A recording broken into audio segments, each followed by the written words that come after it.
శ్రీమద్భగవద్గీత మొదటి అధ్యాయము అర్జున విషాద యోగంలో 38-39 శ్లోకాలు.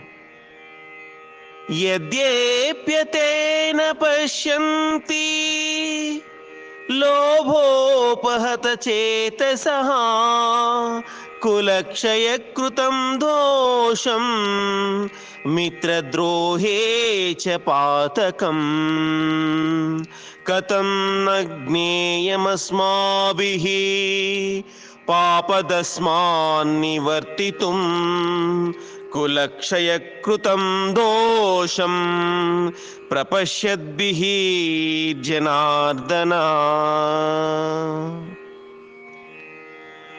లోభ కారణముగా భ్రష్టచిత్తులైన వీరు కులక్షయం వలన కలుగు దోషములను, మిత్రద్రోహం వలన సంభవించు పాపములను చూడకున్నచో, ఓ జనార్దన, కుల నాశనం వలన కలుగు నష్టములను ఎరింగిన మనము ఈ పాపములకు దూరముగా ఉండుటకు ఎలా ఆలోచింపరాదు అంటున్నాడు అర్జునుడు.